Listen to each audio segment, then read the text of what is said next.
Good afternoon, everyone. Thanks so much for joining in on our UGA Alumni Career Services webinar series that we're doing this semester and that we really do throughout the year.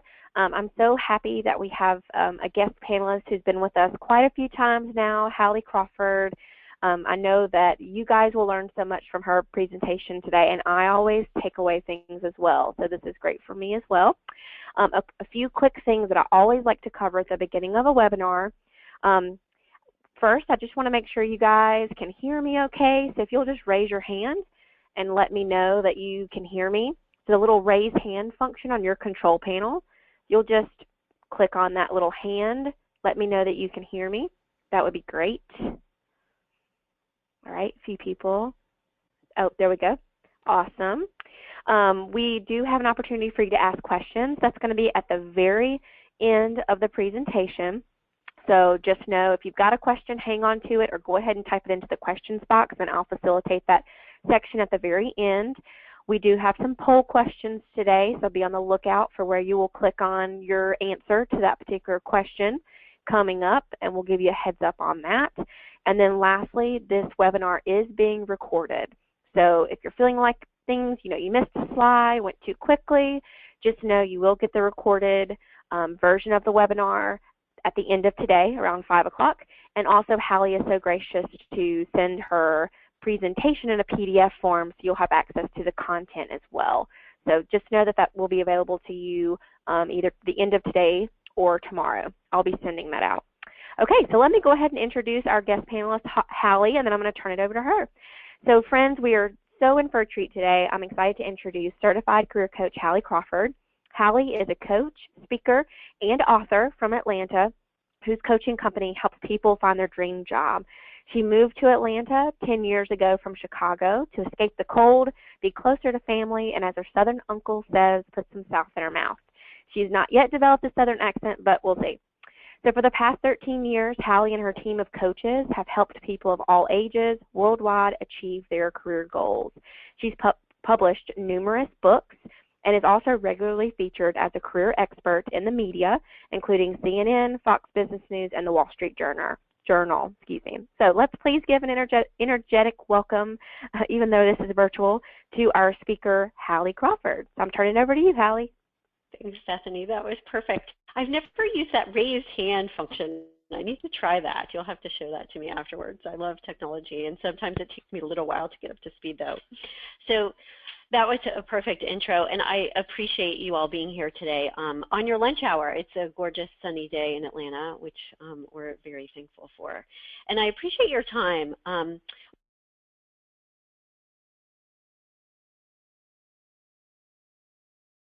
To Bethany earlier as we were chatting, there is some material at the end, everyone, about informational interviews. That is material that you'll be able to read and have with you. As she said, we'll share the recording, but also I'll give you a PDF of the PowerPoint too. So just know that closer to the end, as we're getting close to wrapping up around a quarter till, give or take, there is going to be some material you'll want to watch out for the PowerPoint for and be able to keep that and read it later on, okay?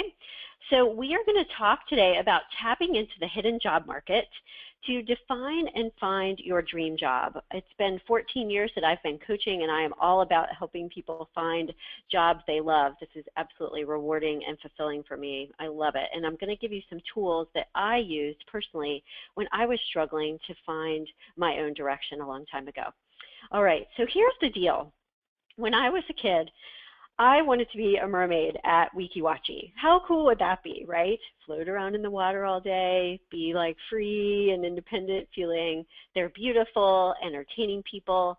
And I think at the time for me as a kid, although I didn't even know it, was that the freedom and risk and all of these other things were appealing to me. And I thought, oh gosh, that's what I want to do when I get older. But I don't even know if Weeki Wachee is still open anymore. I grew up in Florida, and it was a place that we visited often. And as I got older and I took the time to really define the right career direction and determined I wanted to be a career coach, I realized that being a mermaid probably wasn't the best choice. But when I thought more about it and really was discovering and determining who I was as a person, what my values are and what was fulfilling for me, I realized elements of what was appealing about being a mermaid is present or are present in what I do now through career coaching. The entertainment piece of it, I love doing these webinars. I love doing presentations and speaking. The creativity element or the creative element to it, the freedom in owning a business, and even that element of risk where having my own business and starting my own practice a long time ago, there's freedom and independence and risk there too. So even though I didn't realize it, there were clues early on to what was important to me in a job. And this helped me understand and realize the importance of knowing yourself in order to define your career direction and understanding your career values, which is one of the things that we'll be talking about today, okay? And also, as I figured out and determined, okay, I wanted to be a career coach about 15 years ago, I understood or learned about the importance of leveraging your network to learn more about the fields you are interested in, which is one of the first things that I did when I considered becoming a coach. I talked to a bunch of coaches. I reached out to my network of friends and family and did informational interviews with several coaches to learn what it was really like to be a coach, but also to run your own business. So I want you to know I get how tough this journey can be and the critical pieces and tools and steps you need to take to make it happen and how rewarding it can be at the end because I went through it myself. Okay, so here's our agenda. So first of all, we're going to talk about the hidden job market for just a minute and defining it. Most of you have probably heard of it before and know what it is. We'll touch on that briefly. Then we're going to talk about step number one is defining your direction. And I am going to give you some clues today about how to do that, okay, and show you the ideal career model that we use with our clients to help them determine their career direction.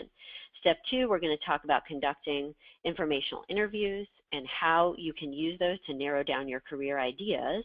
And step three, continue to talk about informational interviews, how to find the job and land that using and leveraging your network. This is the place, everyone, where there are going to be several slides that you can read a little bit later, okay? And that's part of that bonus there, all right?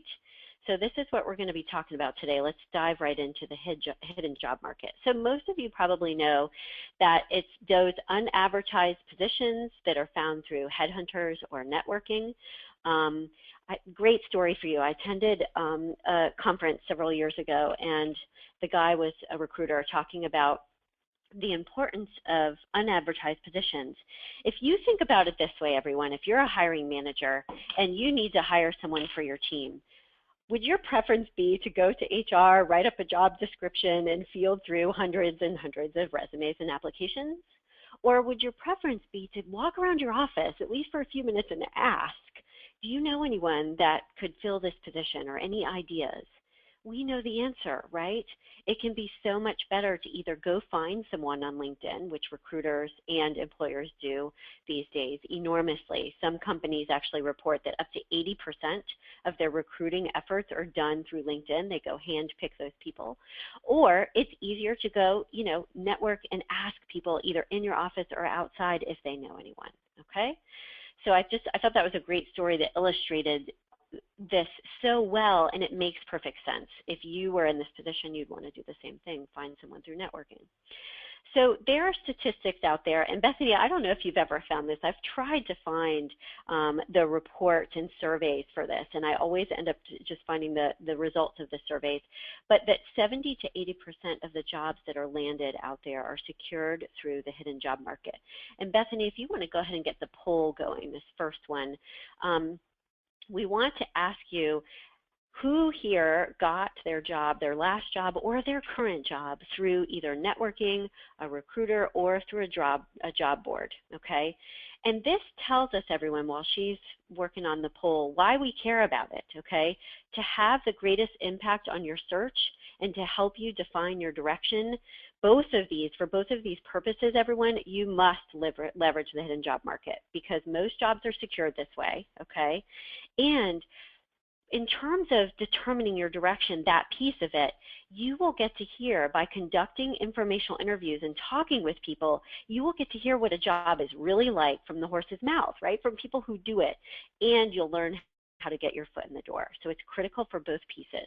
So Bethany, when you're ready, tell me about the poll results. I think they pop up here so I can see them. So our question is, everybody, how many people or make a note of how you landed your current job, or if you're currently unemployed, your last job. Just curious to see what the results are here.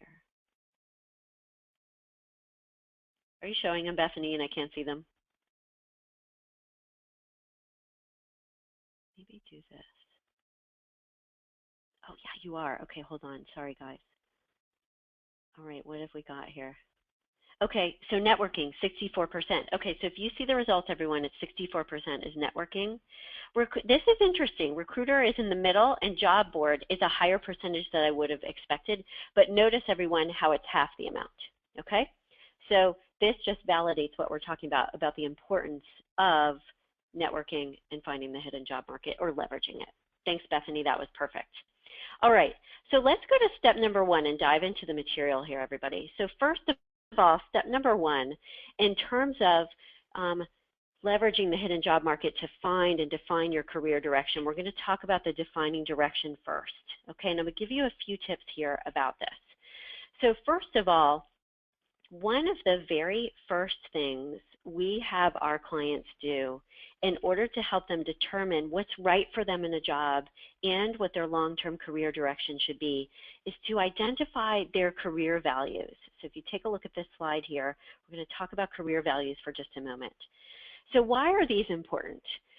They're important because our values are our guidepost to fulfillment. And if we have a career that is aligned with our career values, and if you define what's fulfilling to you first, what we have found, the rest of your career and the rest of the pieces of the puzzle fall into place more easily, okay? We use a career model with all of our clients. I'll show that to you on the next slide in just a moment to help them determine the right career fit. But fulfillment is first, everyone. It's the cornerstone piece for a reason. The practicality of the right job for you is absolutely important. You have to have the right work environment, the right compensation, everything else. But we find when our clients start with fulfillment first and get practical as they go, they get a job that is so much more rewarding than they would have otherwise, versus the people that come to us and are like, well, I was good at this, so I took the job. They get stuck in something that doesn't have the rest of the pieces of the model, okay? So we always want to start with fulfillment, and one of the best ways to define what's fulfilling to you is to identify what your career values are. How do we define these? So these are 3 things here if you take a look at the slide. One of the ways we help our clients define their career values is after the call today, or right now, get out your pen and paper, we ask them to define, what does success mean to you? What does it mean to you? Is it accomplishment?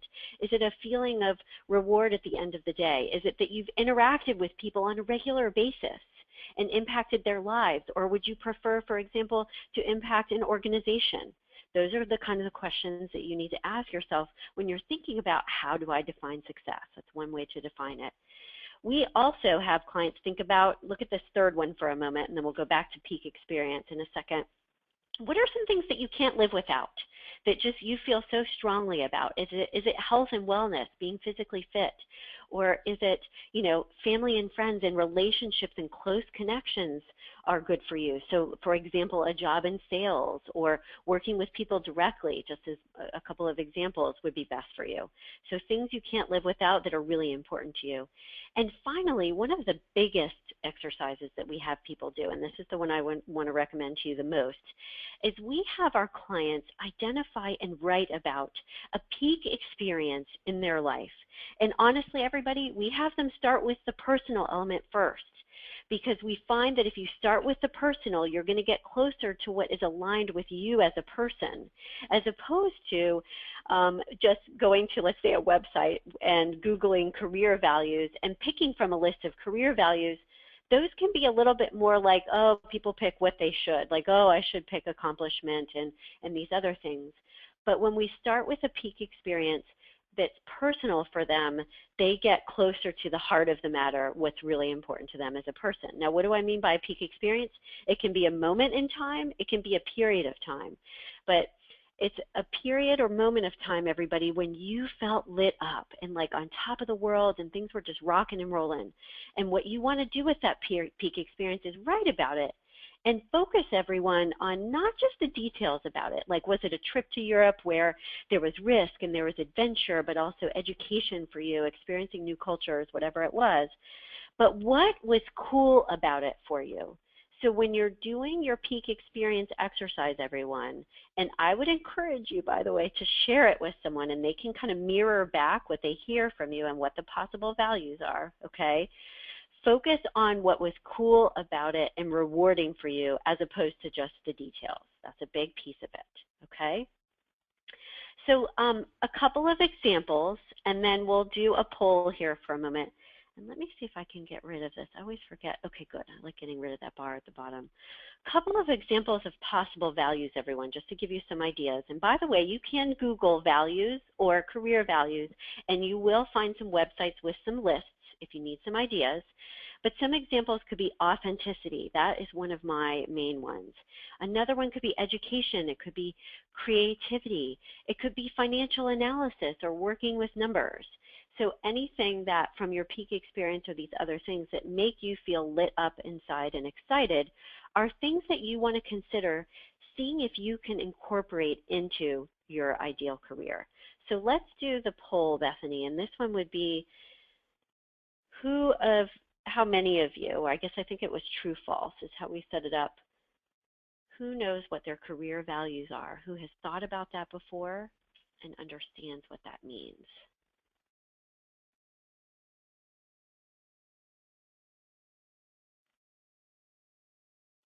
All right, and I think I can tell when it's up, Bethany, but if I miss it, let me know. Just put it in the chat box or something.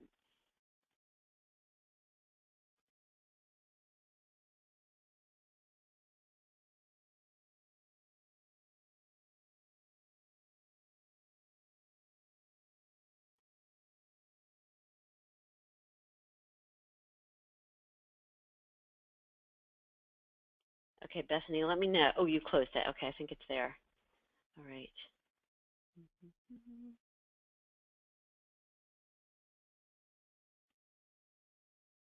Bethany, I can't see it. Can you tell me what they are? Oh, yeah, there it is.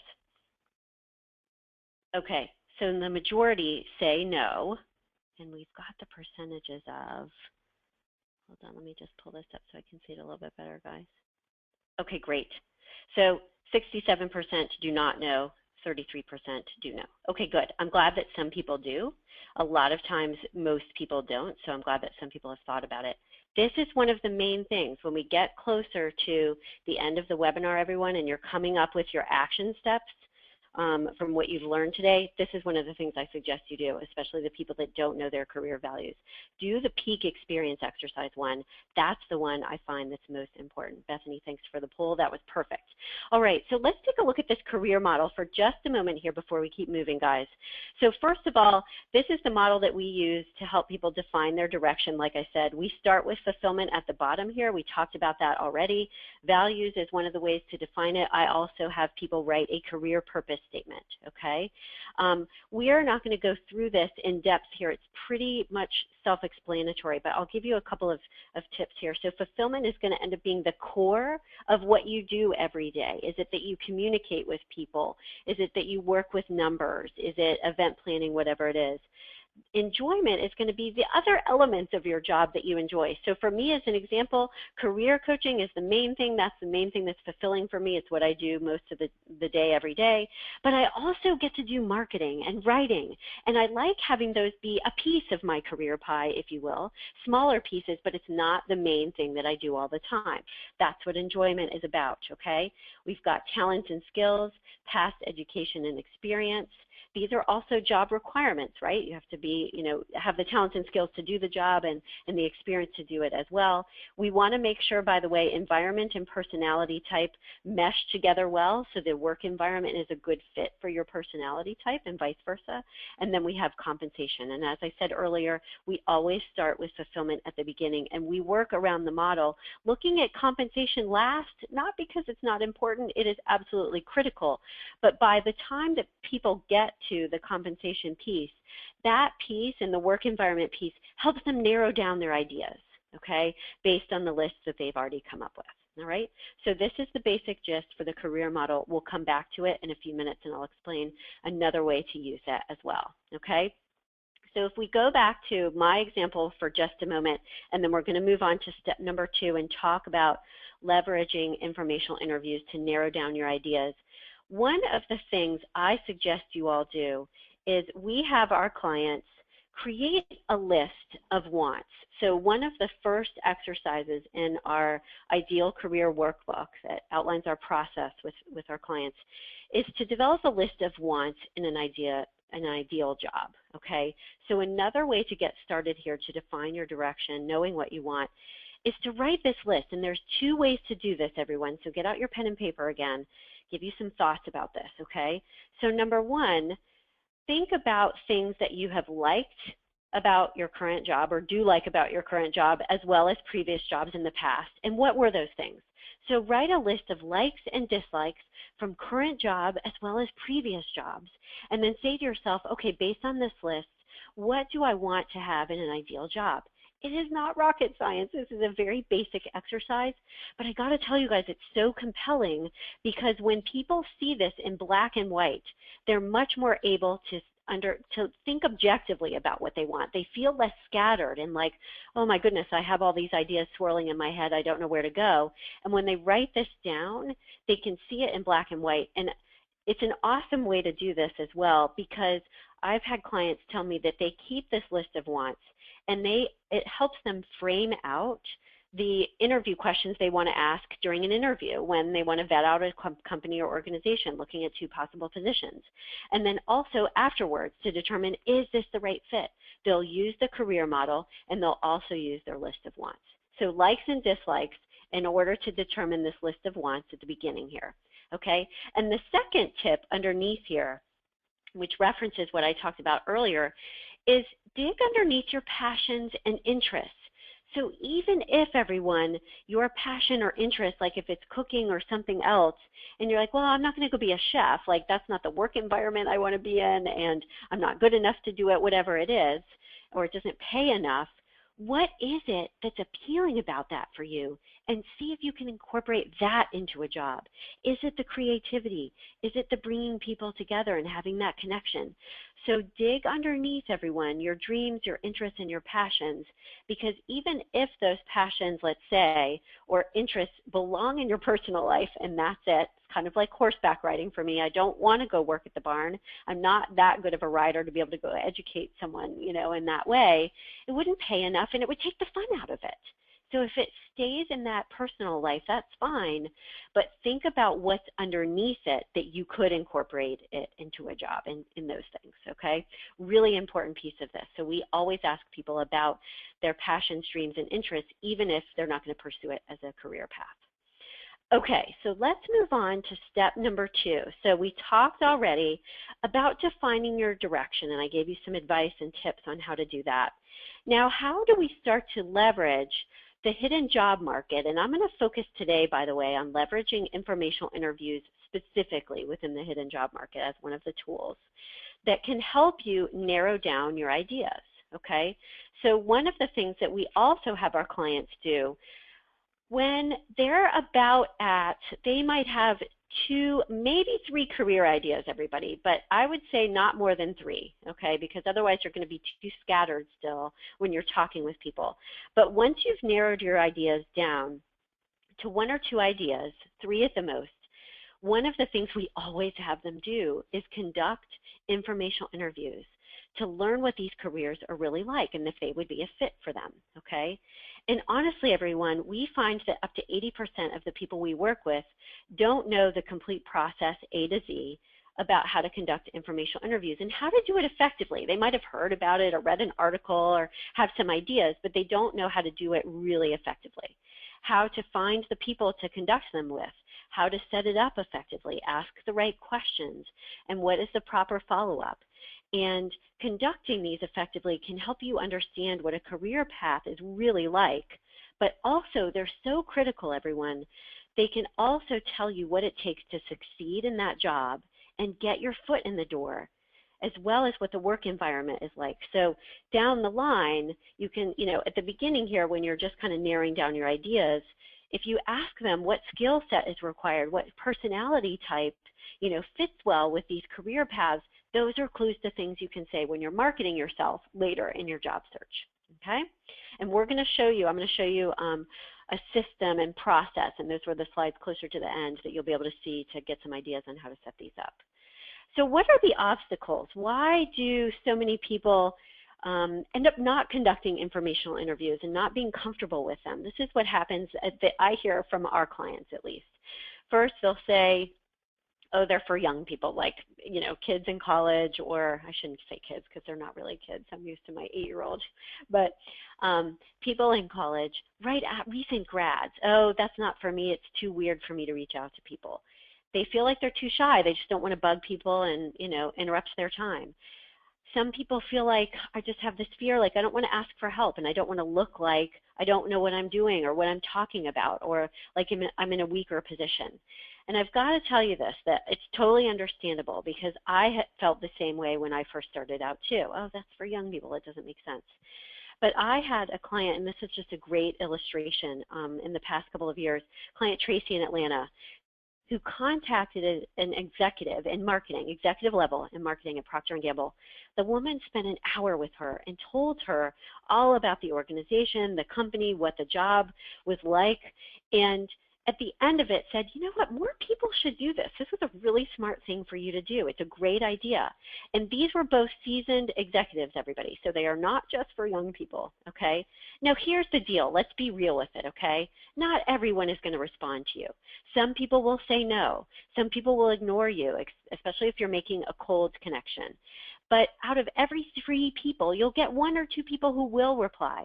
And guys, you don't need that many of these. So it's a numbers game. We only need to conduct, between 5 and 7, let's say, at the most, informational interviews in your industry for this piece of it. You'll want to conduct more for your job search later to expand your network, but you don't need that many right now. And I've got to tell you that our clients have always been more impressed with their response rate than they expected.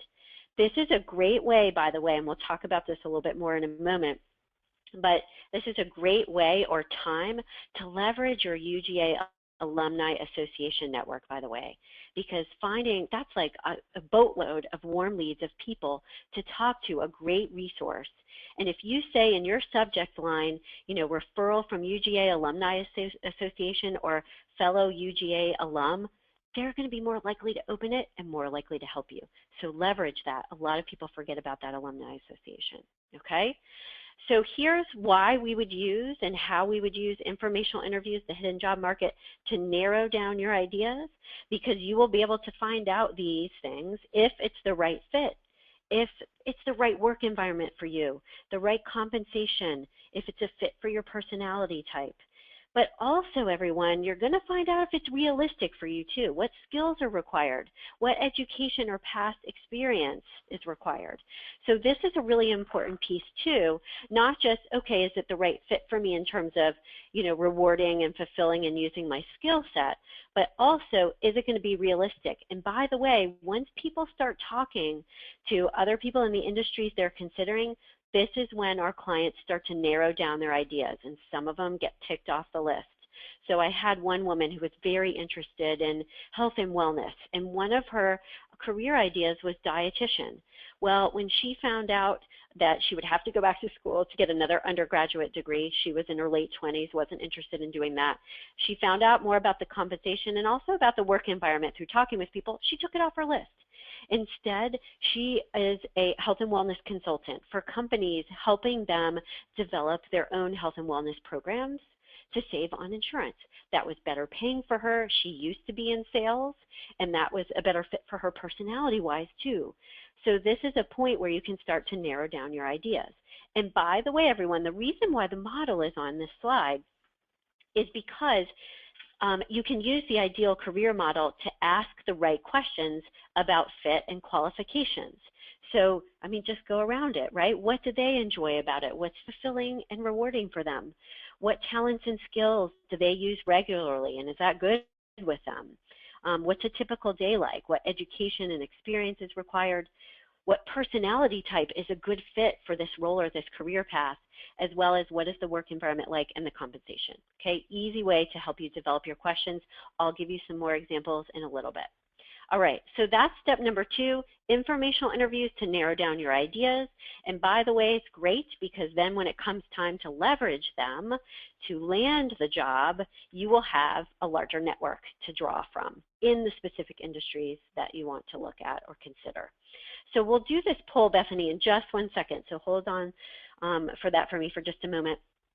So you can use that same network that you've started to develop, plus your existing network, to land the job when it's time, okay? You will have similar questions to ask, similar to when you're brainstorming ideas, but now everyone, it shifts a little bit and it becomes more about how do I get my foot in the door? And these are just some examples. These are questions that you can ask, okay? So how do I get my foot in the door? What are companies looking for? What are trends in the industry that you may not know about as an outsider? What are some networking events that I can attend online or in person? Where do these people hang out so I can expand my network that way? These are some of the questions you can ask about branding yourself as well. Any advice on what I should put on my resume? How do they like the resume to look? Anything else job search-wise you can ask them. Now remember everybody, and let's actually move to the next slide because I think this is going to be on here.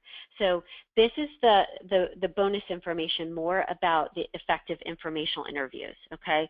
But one thing I want to just reiterate before we dive into this is remember that informational interviews are not about asking for a job. They are just about asking for information from someone. But you do want to treat it like it's an interview in the sense that you want to make a really good impression, right? Because you never know if this person would hire you later or make a referral for you. So let's talk about 3 steps for effective informational interviews, okay? And this is going to be some of the nitty-gritty about how to conduct these, some of the things that you can say, okay? So as we just said, it's a one-on-one conversation. If you can do it in person, that would be great just because you can make that, you know, deeper of a connection, if you will. So I prefer those if possible. But remember, everybody, you want to keep it easy on the other person. If they can't do in person or it's too hard for them to do so, it's better to get the time. And by the way, and this is something I always tell our clients, I want to reiterate for you, when you're networking with people, don't let them do the whole send me your resume and I'll keep it on file and I'll send it around. Of course, if that's the only thing they're willing to do, you're going to let them do that. But be careful of that. What I always tell clients is your goal is to get time with them. Yes, you want to send them your resume eventually, but it's way too passive if you just send them, you know, your resume and then they have it and they may or may not do something with it. So your goal is always get some time with them, email, phone, face-to-face if possible. Skype is great too. Someone who works in an industry or a company that you would like to work at or in so you can learn more about it. And remember, it's just for gathering information. By the way, you can use the term informational interview. I would like to conduct that with you, please, to gather some more information. Be really clear and specific about that. How they help, we talked about this a little bit already, helping you narrow down your ideas, determine your next move, network your way into an organization, and by the way, it helps you practice your interview skills a little bit. I've got to tell you, I had a woman who wanted to do some intern work for me, and I said, okay, great, let's talk over the phone. She really pushed to do something in person, and we finally did that. I agreed to do it. I was so impressed with her. She showed up, she was on time, she had her resume with her, dressed to the nines, you know, looked great, and it made a big impression on me because I was much more willing to hire her on the spot and do more with her because we had that in-person connection, but she treated it as if it was almost like an official interview. So informational interviews are a great way to practice, in some sense, your interview skills up front before the actual, you know, time comes for the real one. Okay, so the 3 steps I referenced earlier, and we're going to go through these pretty quickly, like I said, and feel free to ask questions as we go. We'll address those at the end. First, you have to set them up. So how do we find connections? I have to tell you guys, every time I'm like, okay, well, I'll ask a client, do you know anybody that works in one of these industries? And they'll be, oh, no, I don't know anyone. The next call, they'll come back with like 5 people because they remember that Uncle Joe has a friend that works, you know, in the movie business or whatever it is. So take the time to think about the connections because more likely than not, you will have more than you think. It can be from current contacts, obviously LinkedIn connections you have existing.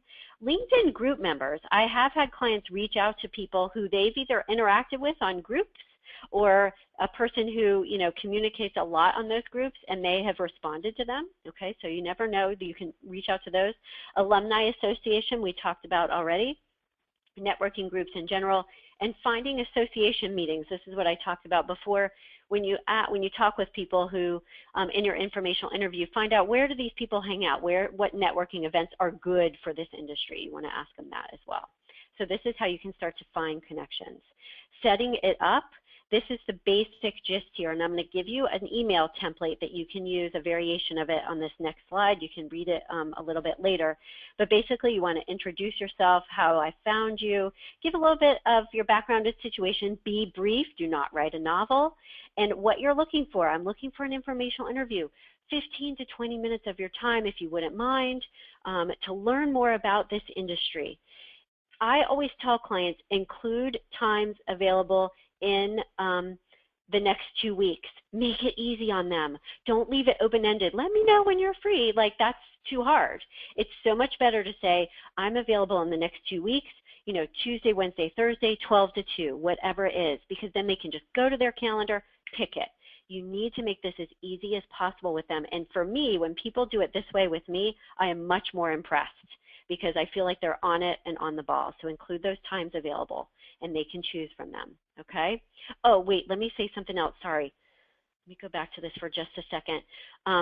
In the subject line, you can say referral from wherever it is, a friend, Georgia, you know, UGA, Alumni Association, or, you know, whatever it is, or request for informational interview if it's a cold contact.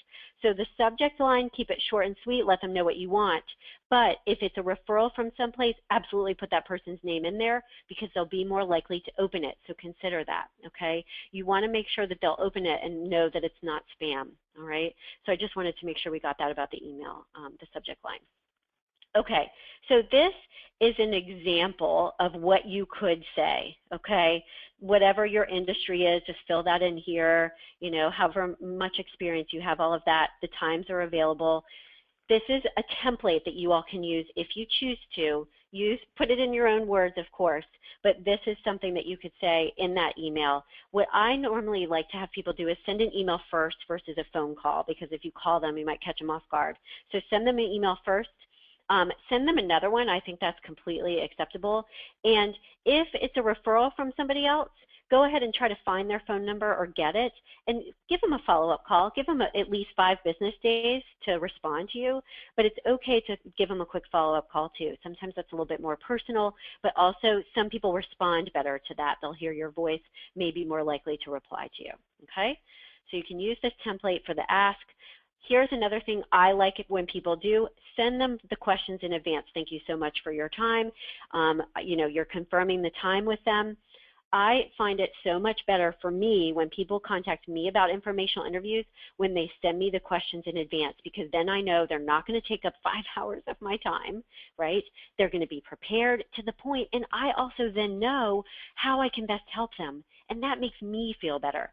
So I always tell people to send your questions in advance. You can ask more at the time if the call goes on longer. Have more than 5 prepared, by the way, because I did have a client once. He thought the informational interview was only going to go 20 minutes. It went an hour. The guy gave him a lot more time, and he was a little bit caught off guard because he didn't have more questions. So make sure, let's say you have about 10 questions prepared just in case, but give them only, like, let's say 3 to 5 so they know you're going to be good with their time, okay? So setting it up, conducting the ask. Number 2, step 2 is conducting it. Here's a couple of notes on this, okay? We'll kind of go through these quickly. Stick to the time that you've agreed to, dress professionally. I mentioned that earlier, have your resume there, and act like it's an interview, really important, okay? At the end, what you want to say is, and you can say other things too, obviously follow up with connections that they make for you, whatever it is. Always ask them how you can help them. Even if you don't think there's a way that you can, always ask. because you never know when they might need something later on. It might be 6 months down the line.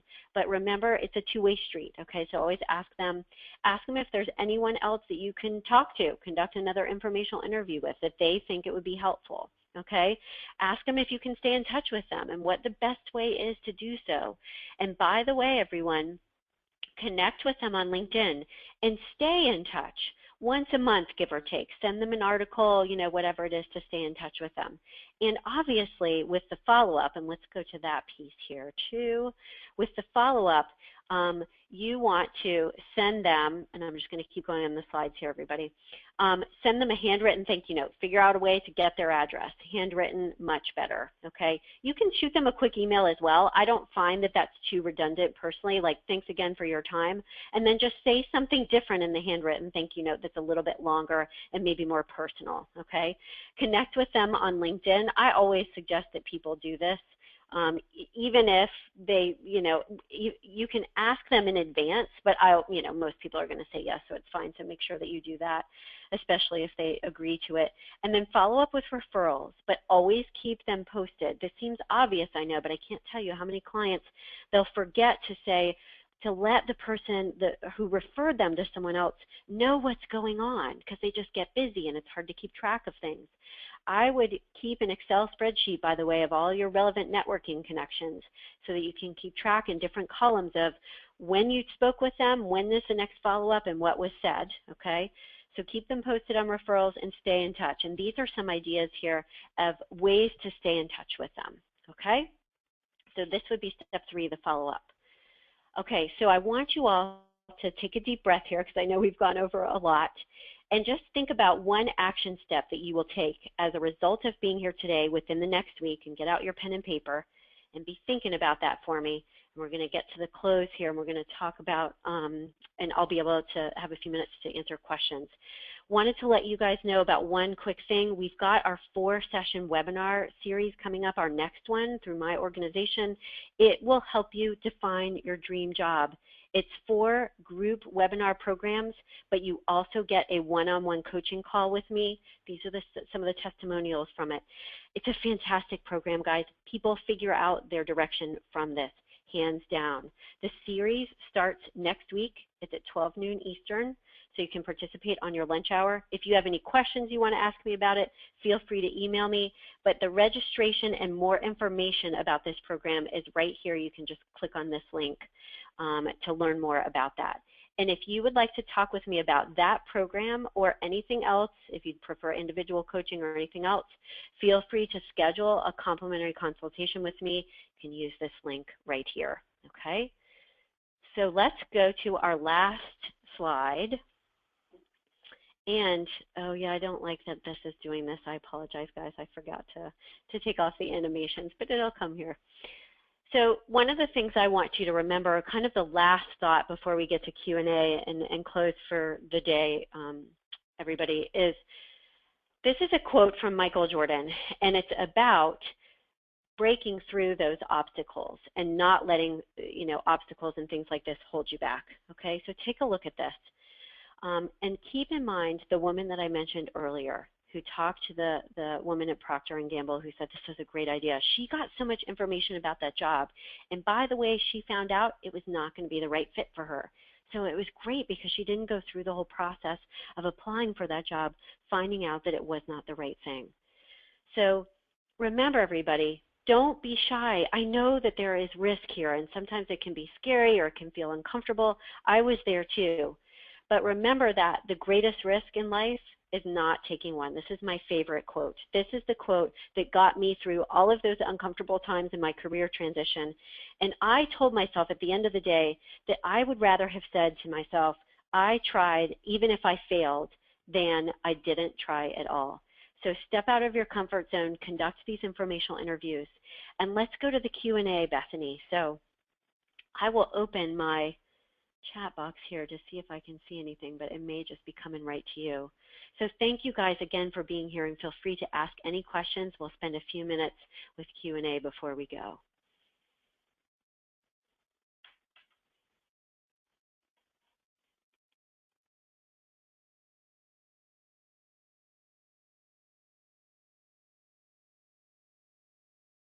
And by the way, guys, if you have any additional thoughts or suggestions you want to make, feel free to share those as well. Bethany, have we got anybody coming in? Any questions coming in?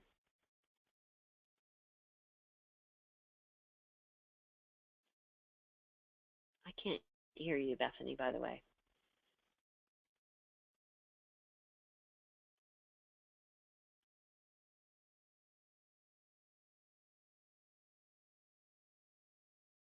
I hope we didn't lose you.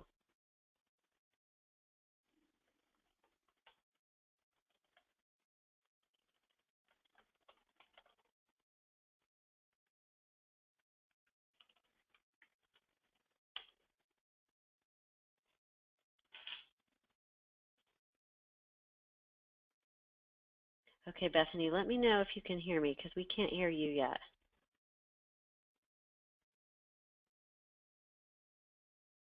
Oh, can you guys hear me now? Yes. Okay, sorry about that. Somehow I got muted. Okay, so we've got one question that just came in. So what happens if the best role requires further education? And this is considering you've done an informational interview as well. That was a caveat. Yep, that's a good one. So that's relevant or kind of related to one of the examples I gave earlier. So it really comes down to A, can you afford the education?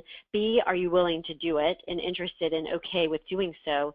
And C, it's kind of like if this is your career path and this is absolutely what you know you want to do for the rest of your life, try to figure out a way to do it. And if it's not going to happen for whatever reason, then you'll need to look at related careers. So you just need to kind of have a heart-to-heart with yourself in a way of like, is this really worth going back to school for? Keep in mind, everybody, that in a lot of cases there are certifications out there, and Bethany, if you have thoughts on this, feel free to share too. But a lot of times there's adult education courses that you can take or certifications that are faster, shorter, less expensive. I find that a lot of times our clients are able to identify those. And sometimes it's not about either that you have to go back and get a full-on, undergraduate degree. If you either got a certification but took a certain number of courses, that might be enough as well. What you have to find out is how much education and what kind is required, and then are you willing to do it? I completely agree, Hallie. That's great advice. Good. We have one other question here that I think is great. And so the question is, hold on one second. All right. How long should you wait to follow up with someone if you haven't heard back from a request for an informational interview? Is there a tentative timeline? And then also, just when to follow up with them, and maybe even a timeline on maybe when you should move on. Yeah, this is so great because I have clients ask me this kind of thing all the time. I would say, so from the first request, at least give them about 5 business days. They may be out of town. I mean, everybody's busy, right? So about 5 business days from the first request, and then send them another email. If it's a cold, this is what I would say. If it's a cold contact, send them another email. You could try to do it through LinkedIn instead because some people might check their, they might have tons of emails and they'll check LinkedIn more, whatever it is. But if it's a warm lead, like a referral, from a friend or family or a coworker or whatever, at that point after those 5 business days, what I would do is I would send an email and then also follow up with a quick phone call and just leave them a voicemail and say, I sent you an email as well. Just wanted to make sure you got it. Don't want to be a pest, but I would love to talk with you. And after 2, if it's a warm lead, after 3 tries, I give up. So after either 3 emails or 2 emails and 1 phone call with a warm lead, I think you can do a little bit more there. I would give up, and you could go back to the person, though, that referred you and ask them what you should do if there's something different, right? But if it's a cold lead, I usually only do 2, touches or reach out, because after that, they're probably not going to respond, and you don't want to be a pest. Yep, I would completely agree with all of that. We had another question come in. I think this is great as well. So if let's say someone has some family responsibilities and are really looking for a job with a flexible schedule, what's the best way to address the need for a flexible schedule while also emphasizing the commitment to getting the job done? Mm-hmm. Well, first of all, if you apply for part-time jobs or ones that already list, that have flex hours, I mean, that's kind of a given then. One of the places that I have found, momcore.com, Yes. is good about placing people who need that flexible schedule. And it's not just for moms, by the way, or women. They place men too. But it's mom and then corps.com, good place to find flexible stuff. You don't want to ask them in the first interview, because that just, it's going to end up seeming like too much of a priority and like you're not as committed. But I would ask in the course of the interview process, maybe on the second or third one, because that can be part of the whole, okay, so what are the benefits conversation? It can be rolled into that. So if you roll it into, can we talk about the benefits a little bit without saying specifically, tell me about flex time and time off, they'll give you that kind of information and you can ask at that time. So second or third interview is what I would recommend. Completely agree as well. And flexjobs.com is another great website for looking for jobs with the flexible schedule. There's a bit of a monthly fee, but it's another resource you could use as well. Thank you for saying that, Bethany, because I had forgotten that one. I was trying to remember what it was before. Yeah, but MomCore and FlexJobs, those are the two that I always recommend, so those are great. Good. Any other questions from anyone? Looks like that's what's come through so far. Okay, good. Well, thank you all for being here today. I hope this was helpful. And as I said, download the PDF. Bethany, I'll get that to you as soon as I can right after our call. I'll be able to do it, in the next few minutes, so you can send that out. So everyone has those templates and just those tips for the informational interviews too. Awesome. Well, thank you, Hallie, so much for your time today and for sharing your expertise and your wisdom. This was really, really great. So really appreciate you today. Awesome. No problem. Thanks, guys. Have a great rest of the day. All right. Have a great day, everyone. Bye-bye. Bye.